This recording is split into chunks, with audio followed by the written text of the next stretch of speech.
probably can't see it, but there is a visitor out there. Big deer right there, yeah. Pretty neat. So, got a little cameo appearance from the Mr. Deer.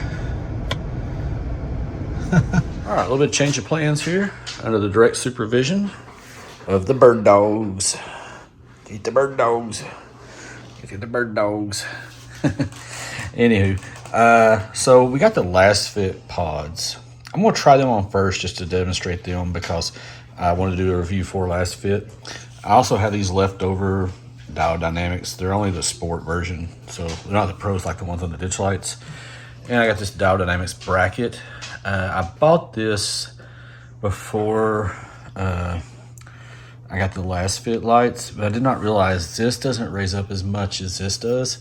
So some of the other brackets on the market, like JCR Off-Road, they have it where it raises up a little bit more, so it might be more conducive to mounting 2 3-inch pods beside each other.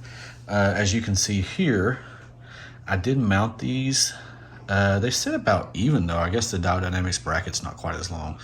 I put the yellow lens on the Dial Dynamic one so you know. I might leave those on there just to kind of help with fog situations. You can see the lens. You can order those from Dial Dynamics.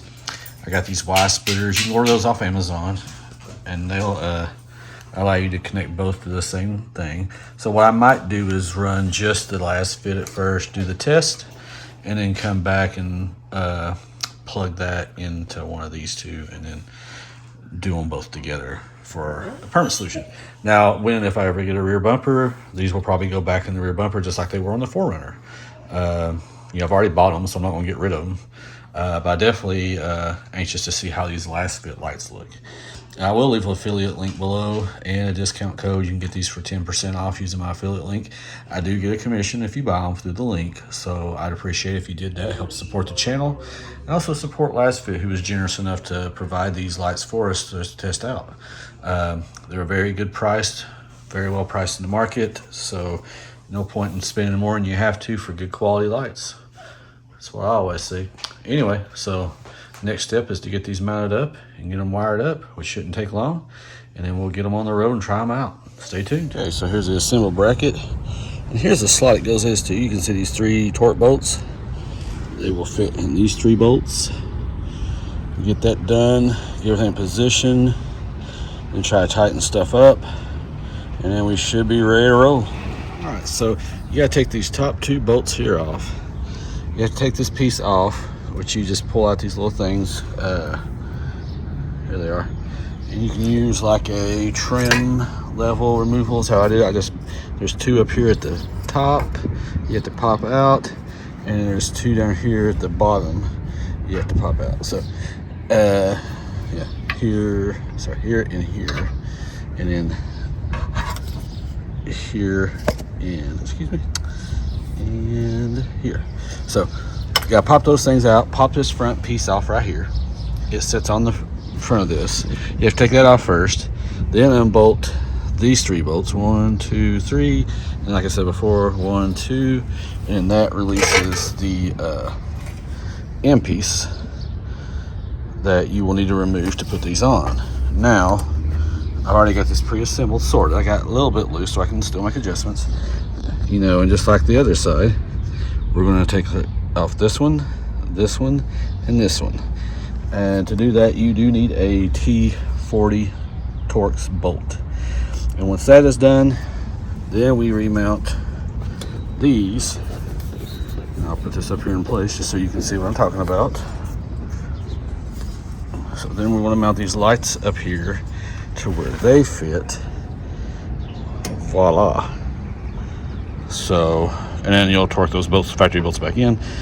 Now I did find on the other side I'd have to slide these back all the way, so we'll end up doing that. And to be honest with you, it does cover some of the bottoms of these brackets.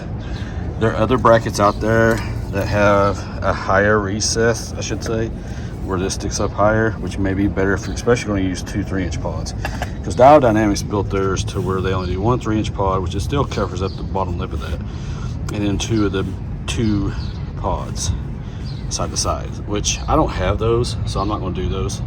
But yeah, this LasFit light looks pretty neat. I can't wait to try it out. This is just the old Dial Dynamics that was on the back of the rear bumper of the 04 I'm just putting it on there for shits and giggles now, but at some point I will repurpose that as well.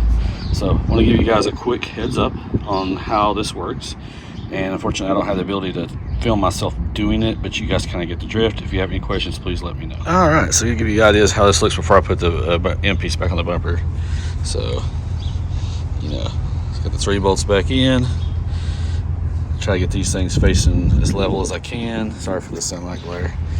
And then we'll have to put this front piece back on the bumper. But yeah, it's pretty quick and easy. And of course, I had to drop the wiring down, which I hadn't done that yet. So that should be a pretty easy job too. So, all right, guys, stay tuned. I almost got this wrapped up.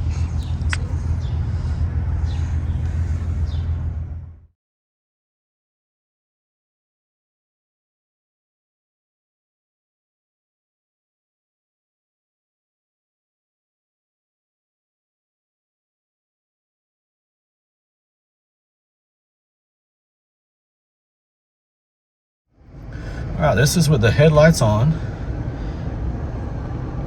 This is with the fog lights from LasFit 3-inch pods. So let's turn the headlights off. It's still a pretty good light, even without the headlights. Headlights on, headlights off. These are just the LasFit 3-inch pods. Keep in mind, these are the DOT ones, so these aren't even the strongest ones. So I think they do a pretty good job. There we go. So no problems at all. That's with the ditch lights, and there's with the light bar. LasFit light bar, ditch lights, fog lights and headlights, no fog lights.